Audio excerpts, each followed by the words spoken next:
¿qué tal? ¿Cómo estáis? Bueno, hoy os traigo un aspecto muy curioso del cerebro y además os voy a proponer que diseñéis un experimento para intentar demostrarlo, ¿de acuerdo?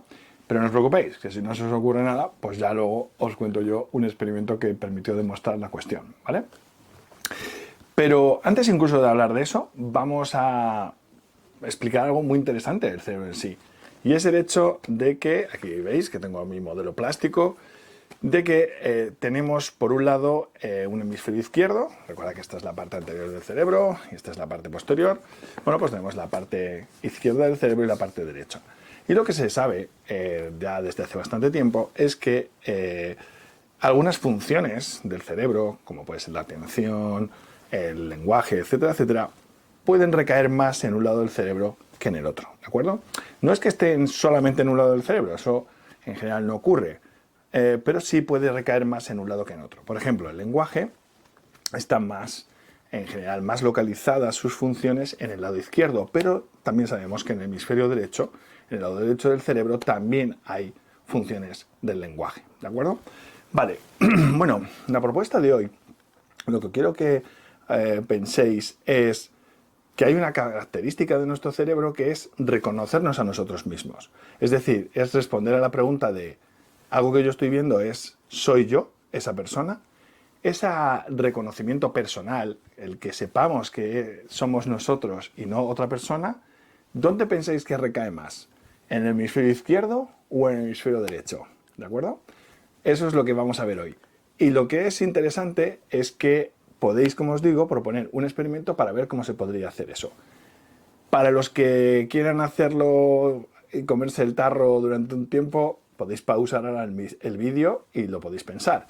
Para aquellos que quieran una pista, la voy a decir ahora. La palabra clave es comisurotomía, es decir, cortar la comisura mayor, que es el cuerpo calloso, entre las dos partes del cerebro. Y entonces eso puede daros una pista de cómo se puede resolver esta cuestión, digamos, este misterio. ¿Vale? Así que vamos a verlo en la pizarra si ya tenéis el experimento propuesto. ¿Vale? Venga, vamos a ello. Hola, ¿qué tal? ¿Cómo estáis? Bueno, ¿habéis podido plantear algún experimento con el que demostrar que es el hemisferio izquierdo o el derecho el que tiene más peso a la hora de reconocer, mejor dicho, de reconocernos a nosotros mismos, donde reside la identidad personal en el cerebro? Bueno, os voy a contar la solución que propuso un investigador muy notable que se llama Michael Gazzaniga, uno posiblemente de los neurocientíficos más importantes de todos los tiempos, que trabajó particularmente con pacientes que se llaman comisurotomizados. ¿Qué quiere decir eso? Son pacientes a los que se les ha producido una sección, se les ha cortado el cuerpo calloso, una estructura que ya aparece en algunas de las listas de reproducción, en la de la neuroanatomía funcional. Lo digo por si quieres echarle un ojo, ahí vas a encontrar la estructura, qué es lo que hace, qué pinta tiene, etcétera, etcétera.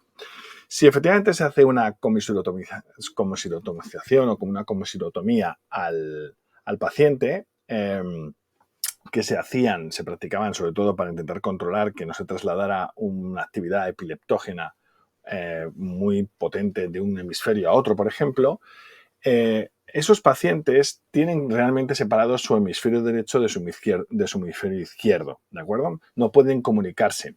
Hay algunos puentes todavía de conexión, a pesar de que se haya seccionado la comisura mayor, que es la del cuerpo calloso. Hay otros, como digo, puentes a niveles más inferiores que permiten el paso de un hemisferio a otro, pero está muy limitado el traslado de información de un lado a otro, ¿de acuerdo? Por tanto, se puede considerar que estamos desconectando los dos hemisferios, ¿vale?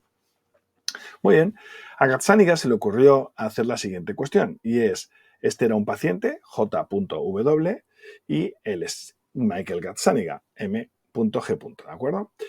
A este señor, a J.W, lo que hizo fue mostrarle diferentes caras.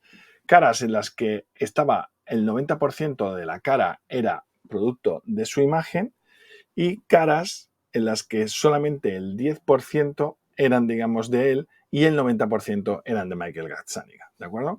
Esto se hace con un programa de morphing, es decir, que, digamos, va cambiando la cara, ¿de acuerdo? Va poniendo más contribución de una de las caras o de la otra, ¿de acuerdo?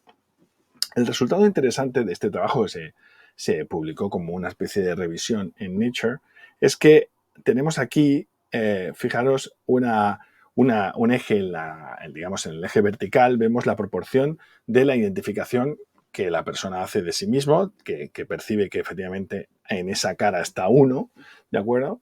Y el porcentaje, vamos a decir, real, el que existe realmente en la imagen, ¿vale? Cuánta cantidad de uno hay en esa imagen con esto del morphing, ¿vale? Entonces, fijaros, los cuadraditos azules son el hemisferio izquierdo y digamos, las bolitas verdes son el hemisferio derecho. Si vemos al hemisferio derecho, vemos que cuando el porcentaje es muy pequeño de la cara de uno en la imagen, no hay reconocimiento apenas, en algún momento es incluso cero, y no es hasta que tenemos un 60% de imagen nuestra en la imagen, en esa fusión, y sobre todo cuando no es hasta por lo menos el 70 o el 80%, el hemisferio derecho no es capaz de reconocer que estamos ahí, que en esa imagen hay rasgos de nuestra identidad, de nuestra imagen corporal. Sin embargo, el hemisferio izquierdo, fijaros que desde el momento en que ya llega a un 20%, ya empieza a subir y en un 30 o un 40% el reconocimiento empieza a ser ya del 50%, es decir, ya empieza a ser más o menos significativo a la hora de reconocer que estamos en una imagen, ¿de acuerdo? Que hay rasgos nuestros en una imagen, aunque esté mezclada con la de otra persona. Por tanto, esta diferencia lo que indica es que aunque obviamente el hemisferio derecho al final también puede reconocer cuando ya tenemos mucha cantidad de nuestra imagen en la imagen que se nos presenta, al final, por supuesto, también va a reconocer esa presencia. El hemisferio izquierdo, desde mucho antes, ya es capaz de detectar nuestra identidad, nuestra imagen, en la imagen que se nos está presentando, ¿de acuerdo? Nuestra identidad, digamos, nuestro rostro y nuestra asociación de ese rostro con que somos nosotros, ¿de acuerdo? Así que, como veis, el hemisferio izquierdo es el que es más prevalente en este sentido, el que tiene mejores recursos para poder hacer esta tarea. Y, por tanto, hay una cierta simetría entre hemisferio izquierdo y hemisferio derecho para esta cuestión, ¿de acuerdo? Así que, bueno, os dejo pensando si vuestro experimento también hubiera podido servir. Si os ha gustado el vídeo, darle like, suscribiros, activar las notificaciones y nos vemos en un próximo vídeo.